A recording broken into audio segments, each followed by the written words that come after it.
नमस्कार। स्वागत है आपका इंडिया गेट टीवी पर। मैं हूं अजय सेतिया। मित्रों, अनुपम खेर ने 4 मार्च की रात को हिंदी में एक ट्वीट किया जिसमें उन्होंने लिखा कि उनके पिताजी हमेशा कहते थे, घर में रहकर तुम घर वालों की जितनी चाहे बुराई कर लो, चलेगा, लेकिन जो लोग घर से बाहर जाकर घर वालों के बारे में भला बुरा कहते हैं, वो ना घर के होते हैं ना घाट के। पलक झपकते ही अनुपम खेर के इस ट्वीट को लाखों लोगों ने लाइक किया और हजारों ने रीट्वीट किया। एक प्रतिक्रिया बहुत ही मजेदार लगी जिसमें लिखा गया कि आप सीधे सीधे यह भी लिख सकते थे कि धोबी का कुत्ता न घर का न घाट का। असल में पूरी कहावत यही है, लेकिन अनुपम खेर ने आधी कहावत का इस्तेमाल किया है। शायद आप समझ ही गए होंगे कि अनुपम खेर ने यह कहावत किसके लिए इस्तेमाल की। उन्होंने इस कहावत का इस्तेमाल राहुल गांधी के लिए किया है, जिन्होंने एक दिन पहले लंदन की कैम्ब्रिज यूनिवर्सिटी में दिए अपने भाषण में मोदी सरकार की जमकर बुराई की है। वैसे तो देश के बाहर जाकर अपनी सरकार के खिलाफ बोलने का कोई मतलब ही नहीं है, उससे कांग्रेस के वोट नहीं बढ़ते, लेकिन वह हर साल बाहर जाकर के इस तरह का प्रोपेगेंडा करते हैं। उन्हें अपने पिता राजीव गांधी और आखिरी कांग्रेसी प्रधानमंत्री नरसिम्हा राव से कुछ सीखना चाहिए, जिन्होंने विपक्ष के नेता अटल बिहारी वाजपेयी को संयुक्त राष्ट्र में भारत का प्रतिनिधित्व करने के लिए भेजा था। मैंने नरसिम्हा राव को आखिरी कांग्रेसी प्रधानमंत्री इसलिए कहा क्योंकि मनमोहन सिंह यूपीए के प्रधानमंत्री थे, कांग्रेस को बहुमत नहीं था। बहुमत नरसिम्हा राव को भी नहीं था, लेकिन कांग्रेस की सरकार उन 5 सालों में अल्पमत चली, इसलिए वह कांग्रेस के आखिरी प्रधानमंत्री थे।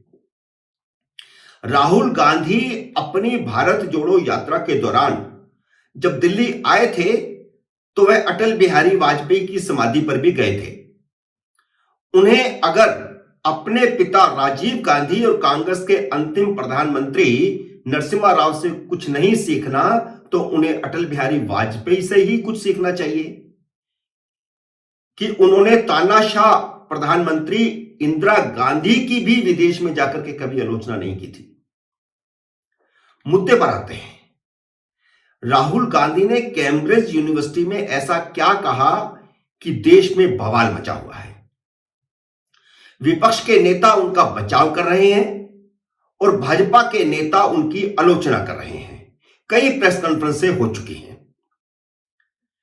राहुल गांधी ने मोटे तौर पर यह कहा है कि भारत में लोकतंत्र अंतिम सांस से गिन रहा है, लोकतंत्र भारी दबाव में है। सभी लोकतांत्रिक संस्थाएं जैसे संसद, न्यायपालिका और प्रेस सभी लोकतांत्रिक ढांचे पर हो रहे हमलों को विवश होकर देख रहे हैं। कुल मिलाकर उन्होंने यह कहा कि भारत की मौजूदा मोदी सरकार न सिर्फ लोकतंत्र विरोधी है, बल्कि वह भारत को बर्बाद भी कर रही है। वैसे लोकतंत्र तो भारत में तब भी खत्म नहीं हुआ जब इंदिरा गांधी ने इमरजेंसी लगाई थी और लोकसभा की मियाद भी 5 साल से बढ़ाकर 6 साल करती थी। और राहुल गांधी ने जो बात कैम्ब्रिज यूनिवर्सिटी में कही है, यह बात उन्होंने 2019 के लोकसभा चुनाव से पहले भी इसी कैम्ब्रिज यूनिवर्सिटी में अपने भाषण में कही थी। अगर संसद, न्यायपालिका और प्रेस लोकतंत्र को खत्म होता देख रहे हैं, तो 2019 में मोदी 2014 से भी ज्यादा सीटें जीतकर कैसे आए? बड़ा सवाल यह है कि देश का लोकतंत्र विपक्ष तय करेगा या देश की जनता। अब यह संयोग ही है कि जिस समय राहुल गांधी कैम्ब्रिज यूनिवर्सिटी में यह सब कह रहे थे कि न्यायपालिका भी मूक होकर लोकतंत्र पर हो रहे हमलों को देख रही है, ठीक उसी समय सुप्रीम कोर्ट ने एक ऐसा फैसला सुनाया जिसने चुनी हुई सरकार पर, यानी मोदी सरकार पर, सुप्रीम कोर्ट की सुप्रीमेसी स्थापित की है। यह फैसला उसी दिन आया था कि सरकार अपनी मर्जी से चुनाव आयुक्तों और मुख्य चुनाव आयुक्त की नियुक्ति नहीं कर सकती। उसे विपक्ष के नेता और चीफ जस्टिस से सलाह लेनी पड़ेगी। तो यह लोकतंत्र का हनन हो रहा है क्या? क्या भारत में लोकतंत्र मर रहा है? क्या न्यायपालिका मूक दर्शक होकर के बैठी है? क्या मीडिया भी मूक दर्शक होकर के बैठा है? क्या मीडिया में सरकार के खिलाफ खबरें नहीं आ रही? तो सवाल यह है कि भारत में क्या सचमुच लोकतंत्र की हत्या हो रही है, जैसा कि राहुल गांधी ने कैम्ब्रिज यूनिवर्सिटी में अपने भाषण में कहा, या फिर राहुल गांधी जानबूझकर भारत की गलत तस्वीर दिखाने की कोशिश कर रहे हैं? लेकिन यह पहला मौका नहीं है कि राहुल गांधी ने विदेश की धरती पर जाकर के ऐसी बात बोली है। कई बार विदेशी धरती पर भारत सरकार और देश के आंतरिक मुद्दों को राहुल गांधी ने न सिर्फ उठाया है, बल्कि भारत सरकार को कटघरे में खड़ा करने की कोशिश भी की है। भारत सरकार को भारत में रहकर के आप कटघरे में खड़ा करिए। संसद इसीलिए बनी है, लोकसभा राज्यसभा इसीलिए बनी है, राज्यों की विधानसभाएं इसलिए बनी है। लेकिन आप देश के बाहर जाकर के सरकार के खिलाफ बोलकर क्या हासिल करेंगे? इससे पहले कि मैं राहुल गांधी के विदेशों में दिए गए अन्य भाषणों की अन्य बातों का विश्लेषण करूं और आपको याद दिलाऊं, राहुल गांधी ने अपने इस ताजा भाषण में यह भी कहा है कि उनकी जासूसी करवाई जाती है। अपनी बात को सही साबित करने के लिए उन्होंने कुछ अधिकारियों का हवाला देते हुए कहा है कि उन अफसरों ने उन्हें फोन पर संभल कर बात करने की सलाह दी है क्योंकि उनका फोन टैप हो रहा है। यह एक बहुत ही गंभीर मामला है और मोदी सरकार को इस पर जरूर एक जांच बिठानी चाहिए ताकि राहुल गांधी के बयान की सच्चाई सामने आ सके और बाकी लोग भी जो इस तरह की बयानबाजी करते रहते हैं उन पर भी नकेल लग सके।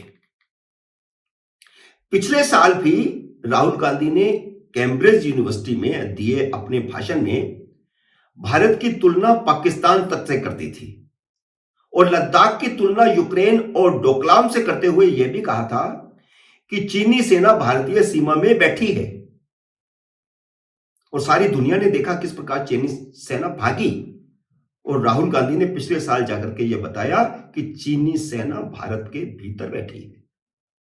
यह कितना बड़ा झूठ है और राहुल गांधी के इस झूठ को भारत सरकार संसद में कितनी बार नकार चुकी है। इसके बावजूद वे विदेश में जाकर कह रहे हैं कि चीन ने भारतीय क्षेत्र पर कब्जा कर लिया है और मोदी सरकार चुप करके बैठी हुई है।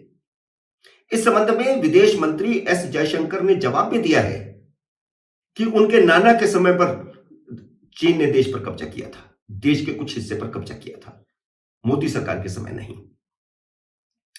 असल में कांग्रेस की हार उसकी इसी मानसिकता के कारण हो रही है, जबकि वह अपनी पार्टी की हार के लिए धार्मिक ध्रुवीकरण और सत्ता के मीडिया पर नियंत्रण को जिम्मेदार ठहराते हैं। तथ्यों को नकार कर राहुल गांधी को लगता है कि जब जब वह बाहर तथ्यहीन बातें करेंगे तब तक भारत की मोदी सरकार बदनाम होगी और उसकी छवि खराब होगी। लेकिन हो इसके उल्टा रहा है। वह सबक नहीं सीख रहे। भारत के बाहर भी मोदी सरकार की छवि अच्छी बन रही है और भारत के भीतर भी अच्छी बन रही है। भारत में लोकतंत्र कभी कमजोर नहीं हो सकता क्योंकि हर 5 साल बाद लोकतंत्र पुनर्जीवित होता है। जनता के हाथ में निर्णय होता है। जिसने कांग्रेस को न घर का रखा हुआ है न घाट का। मित्रों, उम्मीद है मेरा यह विश्लेषण आपको पसंद आया होगा। इसे लाइक करिए, शेयर कीजिए और अगर आपने मेरे YouTube चैनल को अब तक सब्सक्राइब नहीं किया तो कृपया सब्सक्राइब भी कीजिए और घंटी का बटन भी दबाइए ताकि जैसे ही मेरा नया वीडियो आए आपको सूचना आए। मेरे नए वीडियो का करिए इंतजार। तब तक नमस्कार।